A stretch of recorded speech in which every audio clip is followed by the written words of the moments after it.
سب میں ہے، تفاسیر میں ہے، انہی سے انہوں نے لیا ہے۔ آگے یہ بھی ان میں یہ ہے کہ آپ مکے تشریف لائے، صبح یہ بات بیان کی تو کفار نے مذاق اڑایا، بلکہ یہاں تک بھی انہوں نے تو لکھا ہے کہ آنن فانن یہ خبر تمام مکہ میں پھیل گئی، بہت سے مسلمان اس کو سن کر اسلام سے پھر گئے۔ آپ نے کچھ راستے کی پھر نشانیاں بیان فرمائیں، ثبوت مانگنے پر آپ نے کہا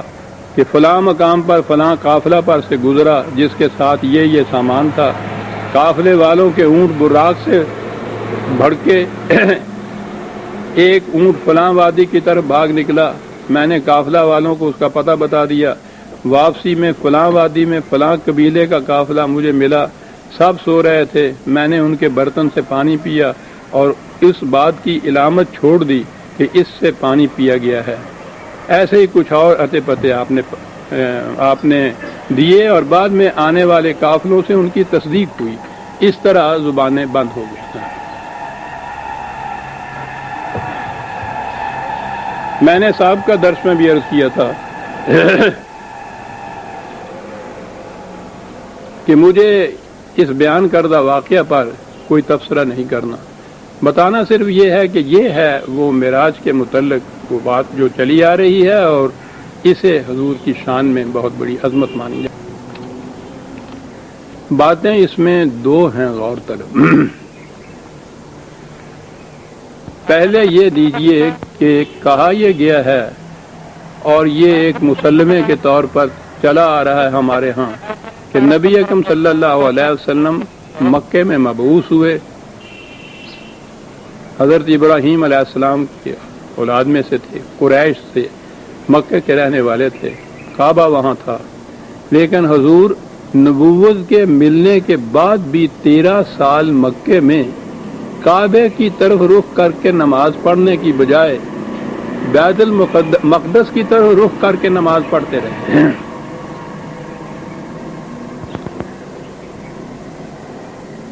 یہاں بات یوں بنی رہی کہ اگر کعبے کے ایک سمت میں کھڑے ہو کے نماز پڑھتے تو کعبہ بھی سامنے آ سکتا تھا اور رخ ایسا تھا کہ بیت المقدس بھی اسی رخ پہ پڑتا تھا، اس لیے دونوں ایک سمت میں پڑھتے تھے تو کوئی بات دل میں کشمکش کی نہیں پیدا ہوتی تھی۔ مدینہ تشریف لائے تو وہاں شکل یہ تھی کہ مکہ اگر مثلا جنوب کی جانب تھا تو بیت المقدس شمال کی جانب تھا۔ میں عرض کر رہا ہوں دو متضاد سمتوں میں، درمیان میں مدینہ، پیچھے کی طرف مکہ، ادھر کی طرف بیت المقدس۔ اب نماز پڑھتے وقت حضور کے دل میں بڑا اضطراب پیدا ہوتا تھا، بیت المقدس کی طرف رخ کرتے تھے تو پیٹھ مکے کی طرف ہو جاتی تھی، تو آپ پڑھتے رہے بیت المقدس کی طرف منہ کر کے ہی 2 سال یا 3 سال اتنا عرصہ بتایا جاتا، اور اس کے بعد پھر قبلہ کی کعبے کی طرف رخ کرنے کا خدا کا حکم ہوا، اور وہ ایسے ہوا کہ ایک دن آپ ظہر یا عصر کی نماز ایک مسجد میں، اپنی مسجد نبوی میں نہیں بلکہ کوئی باہر مسجد ہے، اس مسجد میں نماز پڑھ رہے تھے باجماعت، صحابہ پیچھے تھے، تو 2 رکعتیں غالباً پڑھ چکے تو عین حالت نماز میں حکم آیا کہ کعبے کو اپنا قبلہ مقرر کیجئے، تو آپ کا رخ تو بیت المقدس کی طرف تھا، تو میں نے عرض کیا ہے کہ وہ تو بالکل اس کی اپوزٹ سائڈ میں پڑتا تھا نا، تو حکم جب آیا تو پھر آپ امام آگے کھڑے تھے نا، وہ جو پیچھے جو جماعت میں جو امتی تھے، امت کے احباب صحابہ کے بعد، ان کے لیے تو یہ آسان تھا کہ وہیں سے انہوں نے رخ بدلا تو دوسری طرف ہو گیا، لیکن امام کے لیے تو یہ مشکل تھا، تو حضور وہاں سے آپ سوچئے نا کہ ساری جماعت کا چکر کاٹ کے دوسری طرف تشریف لائے، تو وہاں پھر آپ امام کے مقام پر کھڑے ہوئے تو پھر مکہ کی طرف یا کعبے کی طرف رخ ہوا آپ کا، اور باقی نماز اس طرح سے مکہ کی طرف یا کعبے کی طرف رخ ہوا آپ کا اور پڑھی۔ یوں تفصیل بیان کی جاتی ہے، اس تحویل قبلہ اسے کہتے ہیں، یعنی قبلہ کی سمت کا بدلنا۔ چنانچہ وہ مسجد ذو قبلہ تین کہلاتی تھی، 2 قبلوں والی مسجد، اس میں دونوں طرف محراب بنے ہوئے تھے، ایک محراب کعبے کی جانب، ایک محراب بیت المقدس کی جانب، اسی لیے اس کو دو قبلوں والی مسجد کہتے تھے۔ تو ابھی تھوڑا عرصہ پہلے تک جو حاجی وہاں سے آتے تھے وہ بتاتے تھے کہ وہاں محراب تھے۔ میں جو وہاں حاضر ہوا ہوں تو دیکھا کہ اب وہاں وہ جو بیت المقدس کی سمت کا محراب ہے وہ محراب نہیں، اس کی بجائے وہاں محراب جیسی ایک لکیر نشانی کھینچ دی گئی ہے، تو بتانے کے لیے کہ پہلا قبلہ یہ تھا اور دوسرا یہ ہے۔ پہلی چیز تو یہ قابل غور ہے کہ نبی اکرم صلی اللہ علیہ وسلم، میں نے عرض کیا کہ ذریت ابراہیمی میں سے نہیں ہے، ملت ابراہیمی میں سے بھی ہے۔ نبوت سے پہلے بھی آپ عرب کے باشندے ہیں، قریش کی ممتاز شخصیت ہیں، اور یہ کعبہ سارے عرب کا مرکز تھا اور قریش کا تو واجب عزت اور شرف مقام تھا۔ قریش کی ہونے کی حیثیت سے کعبے کی تولیت بھی ان کے پاس تھی، کعبے کا نظم و نسق بھی ان کے پاس تھا، اور ان کی وجہ سے ان کی بڑی عزت تھی تمام عرب کے اندر۔ قرآن یہ بتاتا ہے کہ کعبے کے ساتھ نسبت کی بنا پہ کیفیت یہ تھی کہ باقی لوگوں کے قافلے دن دہاڑے لوٹے جاتے تھے اور ان کے قافلوں کی طرف کوئی نظر اٹھا کے بھی نہیں دیکھتا تھا۔ اتنا احترام، اتنا عظمت تھا کعبے کی طرف نسبت سے۔ نبی اکرم صلی اللہ علیہ وسلم وہاں پیدا ہوتے ہیں، نبوت سے پہلا دور اس طرح گزارتے ہیں، نبوت کے بعد نماز شروع کرتے ہیں تو اپنا رخ بیت المقدس کی طرف کرتے ہیں۔ 13 سال مکے کے، 2-3 سال مدینے کے، نبوت کے دوران رخ بیت المقدس کی طرف کیا جاتا ہے، یہودیوں کا قبلہ، اور جو اب خود ان کی تحقیق کے مطابق بھی جو اس زمانے میں وہاں موجود ہی نہیں تھا۔ میں نے پہلے عرض کیا ہے نا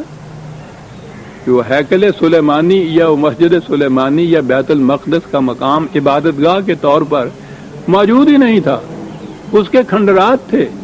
عیسائیوں کا گرجا تھا وہاں، عیسائی وہاں غلادت ڈالتے تھے، جسے حضرت عمر رضی اللہ تعالیٰ عنہ نے اپنے دور میں جب فتح کیا یروشلم تو اس کو جا کے خود صاف کیا۔ تو اس بیت المقدس کی طرف ان روایات کی روح سے حضور رخ کر کے نماز پڑھتے رہے بحیثیت نبی کے 13 اور 2-3 15 16 سال۔ غور فرمایا آپ نے کہ کعبے کے مقابلے میں بیت المقدس کی عظمت کتنی بڑھ گئی۔ معراج کا واقعہ ہوا تو وہ حضور کعبے سے آسمان کی طرف تشریف نہیں لے گئے، کہا گیا کہ کعبے میں آپ سو رہے تھے۔ اس میں بھی بڑا اختلاف ہے روایات میں، روایات کے اختلاف تو آپ پوچھیے نہیں، وہاں تو ایک نماز کو لیجئے تو اتنے اختلافات ملتے ہیں۔ یہ تو ایک واقعہ تھا، کہیں یہ ہے کہ حضور اپنی چچا زاد بہن حضرت ام ہانی کے گھر میں سو رہے تھے، کہیں یہ ہے کہ کعبے میں تھے۔ یہ کب کا واقعہ ہے، تاریخیں اس کے متعلق متعدد ملتی ہیں ان روایات کے اندر۔ بہرحال اس قصے کو چھوڑ دیجئے، کعبے سے نہیں آپ گئے، کعبے میں سو رہے تھے، کعبے سے پہلے بیت المقدس میں براق کے ذریعے گئے ہیں، بیت المقدس سے پھر گئے ہیں عرش کی طرف، واپس بھی وہیں آئے، وہاں سے پھر براق سے مکے میں۔ تو دوسرا مقام بیت المقدس کو یہ حاصل ہو گیا کعبے کے مقابلے میں۔ بڑی غور طلب چیزیں ہیں یہ۔ خدا حکم دینے والا کہ 50 نمازیں، رسول اللہ اس کو تحفتاً قبول کر کے واپس آنے والے، نیچے پھر وہی یہودیوں کے پیغمبر حضرت موسیٰ علیہ السلام، وہ آپ سے کہہ رہے ہیں کہ یہ کیا حکم لے آئے ہیں آپ کی امت سے یہ نہیں پڑھی جائیں گی۔ معاذ اللہ، نہ خدا جس نے حکم دیا اس کو اس کا احساس ہوا کہ یہ نہیں پڑھی جائیں گی، نہ حضور جنہوں نے یہ تحفہ قبول کیا انہیں اس کا احساس کہ ناممکن العمل ہے۔ احساس دلایا حضرت موسیٰ علیہ السلام نے، اور اس کے اوپر آپ نے وہ بات مانی تو پھر تشریف لے گئے. خود ہی اپنے حکم میں تبدیلی کی حضرت موسیٰ علیہ السلام کے مشورے تھے، ان میں تبدیلیاں کا ذکر نہیں آیا. وہ تو تم کو تحفہ موسیٰ علیہ السلام، انہیں اس کا احساس ہوا، ان سے پوچھا، انہوں نے کہا تو حضور واپس گئے. پھر وہ حکم ہوا تو واپس تشریف لائے. اور اس کے بعد آخری بات جو تھی، میں نے عرض کیا کہ انہوں نے تو وہ کم ہو رہی تھی نا نمازیں، تو انہوں نے واقعہ میں کچھ کمی کر دی. وہاں یہ بھی ہے اس میں کہ حضور نے یہ فرمایا کہ نہیں مجھے اب تو جاتے ہوئے شرم آتی ہے، تو آپ نے کہا کہ اچھا نہ جائیے، لیکن امت پڑھ نہیں سکے گی. اور واقعہ نے وہ کہتے ہیں یہودی کے بتا دیا نا کہ ہمارے نبی نے صحیح کہا تھا، چلے جاتے تو یہ کم ہو جاتی تو تمہارے لیے آسان تو ہو جاتا پڑھنے کے لیے. اب تک وہ کہتے ہیں. نبی اکرم صلی اللہ علیہ وسلم تشریف لائے، حضور کی عظمت، ختم نبوت، قرآن کی روح سے اسلام آیا، آخری دین مکمل غیر متبدل قیامت تک رہنے والا، تمام سابقہ ادیان کو منسوخ کر دیا قرآن نے. خود یہودیوں کو بار بار یہ تاکید کی، حکم دیا کہ تم ایمان لاؤ اس قرآن پر، اس نبی کی نبوت پر. قرآن میں یہ ہے کہ حضرت موسیٰ علیہ السلام نے یہ التجا کی تھی خدا سے کہ مجھ پر اور میری اس حاضرہ امت پر تو آپ نے اتنا انعام کیا ہے، میں چاہتا ہوں کہ یہ انعام اسی طرح برقرار رہے. قرآن میں ہے کہ ان سے کہا گیا کہ یاد رکھیے ایک وقت آئے گا جب خاتم الانبیاء تشریف لائیں گے اور آخری دین آئے گا، تمہاری امت اس دین کا اتباع کرے گی، اس رسول پر ایمان لائے گی، تو پھر یہ نعمتیں ان کو مل سکیں گی، ورنہ نہیں مل سکیں گی. یہ مقام ہے اسلام کا بحیثیت دین کے، نبی اکرم صلی اللہ علیہ وسلم کا بحیثیت رسول کے. دلائل بار بار مانگے جاتے تھے یہودیوں سے کہ تم اگر کہتے ہو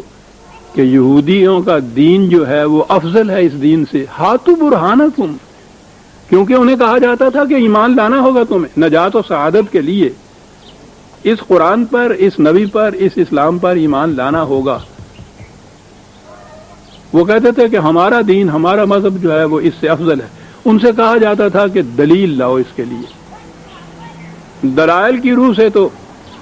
کوئی دین بھی افضل اسلام سے ثابت نہیں ہو سکتا. لا برہان لکم، قرآن نے 7 دعوے کے کہہ دیا تھا کہ ان کے پاس کوئی دلیل نہیں ہوگی اس کی. دلائل کی روح سے تو وہ افضل ثابت نہ ہو سکتا تھا. تو آپ غور فرمائیے کہ آپ کی کتب احادیث میں یہ ساری روایات درج ہوئی ہیں جس میں بیت المقدس کا یہ مقام کعبے کے مقابلے میں، حضرت موسیٰ علیہ السلام کا یہ مقام رسول اللہ صلی اللہ علیہ وسلم کے مقابلے میں خود بخود ہی وہ اونچا ہو گیا.